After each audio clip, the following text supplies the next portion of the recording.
This is Super Mario Advance, a remake of Super Mario Bros. 2 for the NES and its All-Stars version on the SNES, also known as Doki Doki Panic if you're a nerd. So this game is quite well known for being a fair bit different from the other Mario games. For example, rather than getting just Mario and Green Mario to play as, we have 4 playable characters including Mario, Luigi, Toad, and Princess Peach, all with their own individual stats. We're gonna start as Mario here. He's got the most well-rounded stats and is also the most boring character to play as, but nonetheless we're dropped right off in Subcon, the Land of Dreams. Now, in the Game Boy Advance remake that we're playing here, this little starting area is different from the NES version for some reason. I don't know why. It's not really a significant area, you just get dropped off here, and also there's this thing that wasn't there in the original. I don't know why it exists, but hey, it does. Anyway, main thing of this game, you can pick up vegetables and throw them. You throw them to kill enemies, but of course you can also pick up pretty much every enemy in the game. Usually stuff like bosses and stuff can't be picked up and thrown. Oh man, and I got hit. Doesn't that sure suck? Well, I've avenged my getting hit, but what's this, a potion? Well, we better use this. So if you use that potion, you wind up in a sort of mirror world, where if you position the door right, you can find coins and a mushroom that increases your health. Also, we seem to have turned into Luigi. Oh man. So anyway, Luigi's stats are mostly slightly worse than Mario's, except his jump. It's a bit floatier, but he jumps a lot higher, which definitely helps him overall. Of course, strength doesn't actually refer to how far you can throw a thing, because if you have noticed, we throw about as far as Mario does, despite having lower power. It just determines how fast you pick up certain things, such as that gigantic vegetable. And of course, if you kill a certain number of enemies at a time, you actually get a heart. You can also get hearts from the ground, or if you notice those giant Shy Guys that were mostly added for this remake, you can actually get hearts by throwing them, throwing things at them. They're basically just an easy way to get hearts in this version of the game. Also, when you pick up a certain number of cherries, you get a star, which allows you to be invincible. So next off we have Peach. We're not going to be seeing too much of her. She technically has the worst stats in the game. However, her major advantage is the fact that she has the ability to float in midair. Yes, floats. It's pretty cool, I guess. I never really liked playing as Peach just because, honestly, I felt like cheating when I was playing as her. I mean, she can jump really high, it just seems unfair. Well, she doesn't jump high, she floats.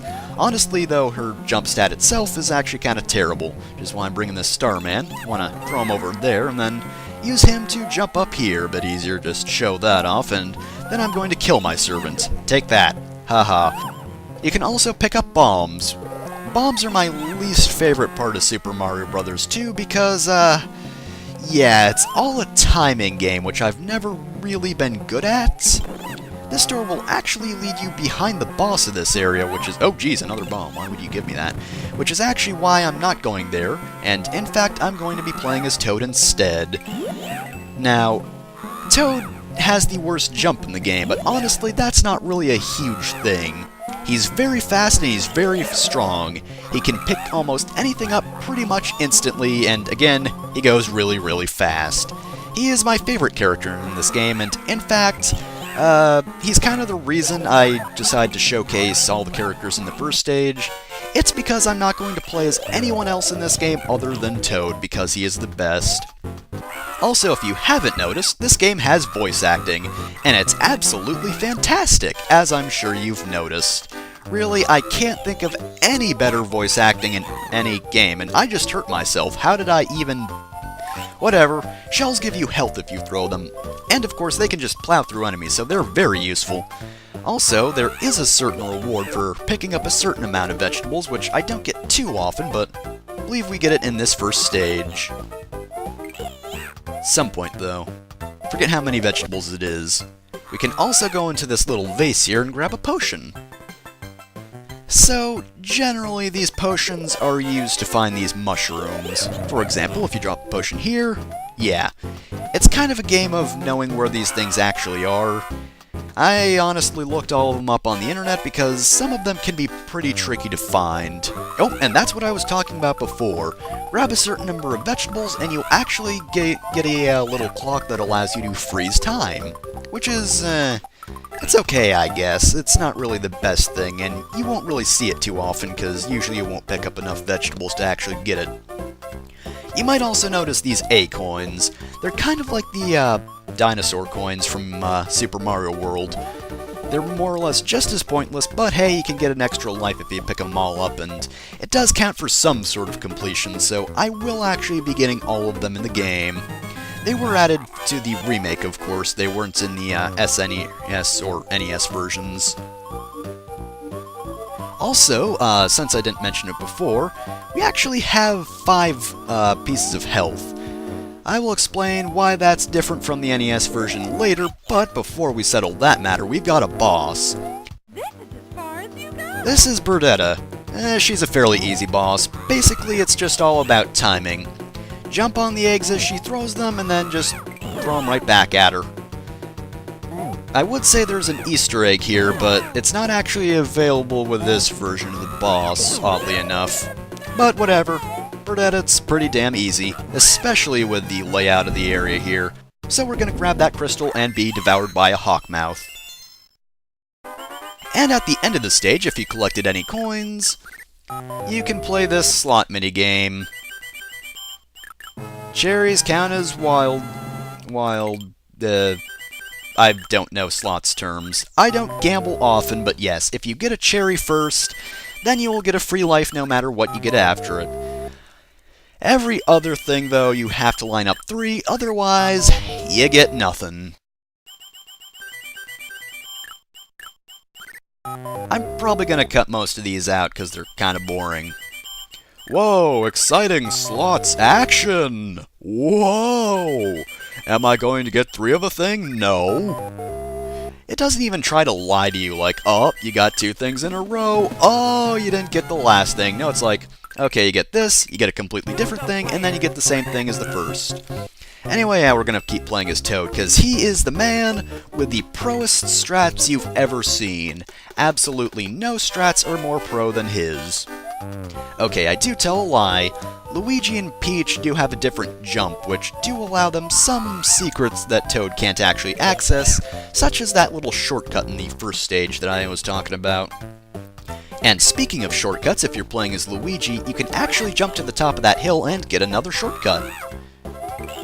And, ooh, hey, he almost stabbed me. So yeah, another mushroom, some more coins, and we'll move on with our life. Also, just FYI, the game will automatically boot you out if you don't get to the door before a certain amount of time goes by. Anyway, now for the thing that terrified kids all over when they played this game. This is Phanto. Pick up a key and he will be after you. Drop the key and he will stop his chase. He is pretty terrifying, actually. I can tell why people kinda don't like Phanto in the slightest. He is kinda terrible, and I hate him very, very personally. But whatever, we have a bomb section. I do like Toad and all, but I do kinda wish we could just play as Luigi to skip this. There are much worse bomb sections, of course, but in general, not a fan of blowing things up in this game. It's just kind of boring, and in later stages, it's kind of tricky just because timing with those things it makes me nervous. So anyway, as I said in the previous stage before we got to the boss, having 5 hearts is actually a bit weird in this game. That's because the Super Mario Advance version actually added at least 1 mushroom per stage for, I believe, every stage in the game, actually, so you will actually have 1 more heart than you would in the NES or SNES versions of the game, which is pretty nice, because, honestly, this game is actually pretty difficult overall, I gotta say. So it's good to have all the extra lives and all the extra health, because they do come in quite useful. So we're just gonna grab this mushroom here, and that's pretty much all there is to the stage, other than that last A coin. Or ace coin, as I call it for some reason. I don't know. It's got an A on it. You'd think A would stand for something. It's an A! Why would you just print an A on a coin? Well, I guess it's a coin now. Whatever, I'm thinking too much about this, and thank you, hitboxes. Anyway, mini-boss time. It's just Burdetta again. I'm not even facing her direction. That's how much I don't care about— oh, wow. Yeah, trying to play it cool is gonna get me killed. Story of my life. Anyway, the layout really isn't too much different. I think you have a little less space here, but I'm honestly not sure.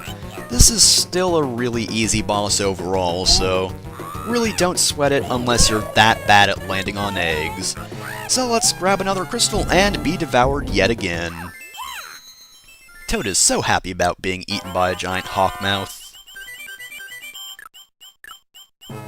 Hooray! Pity!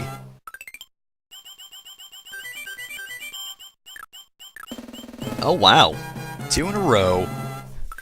Also, you only get 2 ups for actually lining up 3 in a row for some reason. Personally, I would have preferred getting 3 lives, but whatever. Also, I'd just like to point out, everyone looks really annoyed on the character select screen if they're not in the lead, except Toad. No matter where he's positioned, he's always pretty happy. So that's another reason why Toad is great. Everyone else is just so annoyed that they're not being chosen as the main character, but Toad, he doesn't care. Even if for some crazy reason you don't go with Toad to play this game, you know, he doesn't mind. You know, he understands that not everyone wants to do pro strats all the time, so, you know, he's fine with it. He's a-okay. Toad's a pretty cool dude like that. Also, I'm pretty sure that's an emulator thing, because I don't remember the sound and audio being that glitched up on my own copy of this back in the day. I mean, it has been ages since I've actually played this on a legit Game Boy Advance, but, you know, I'm pretty sure I'd remember that. I don't know why this game would be too much to handle either, but whatever.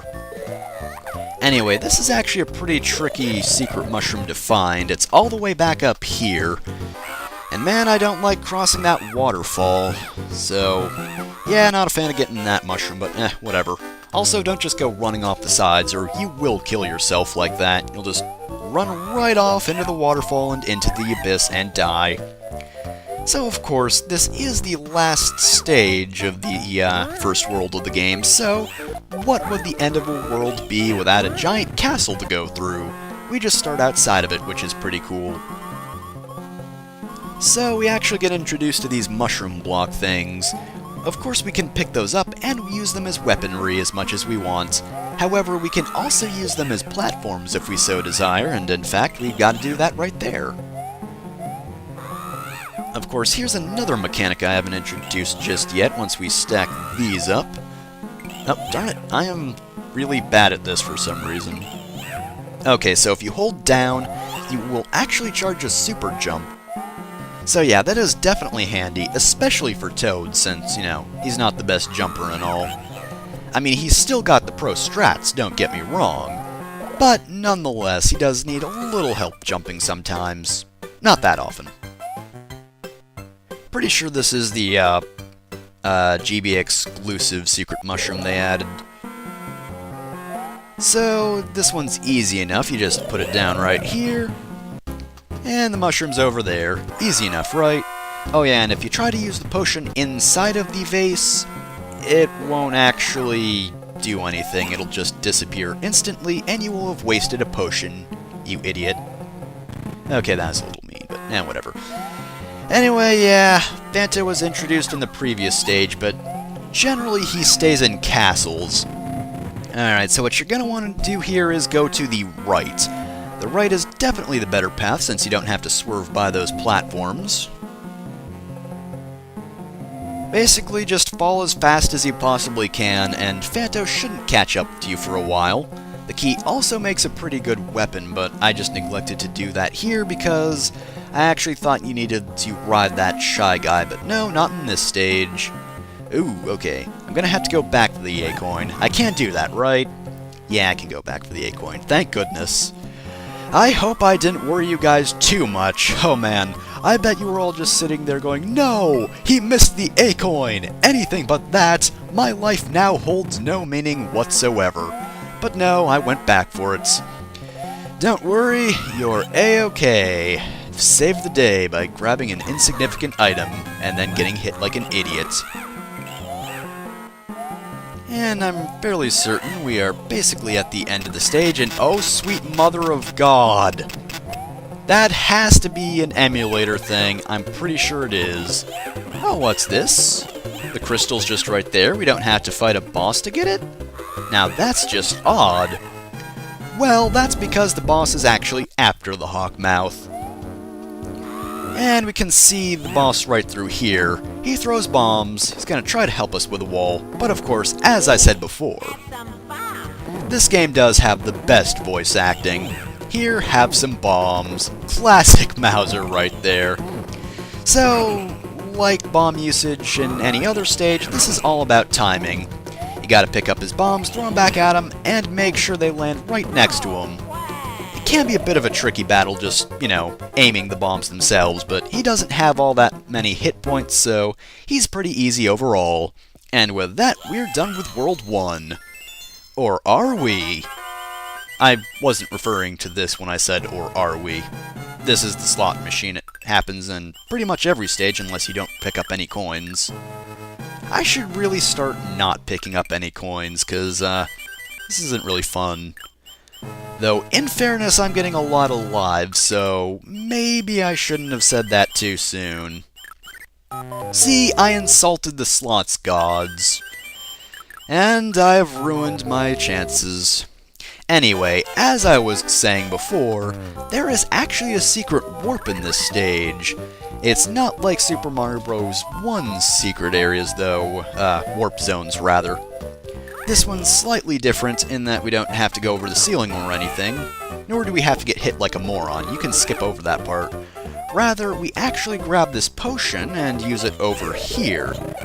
Nothing over here, right? Wrong! If we go into this vase, we'll actually be warped to a later world in the game. But of course, we're not doing that yet, so back to World 2.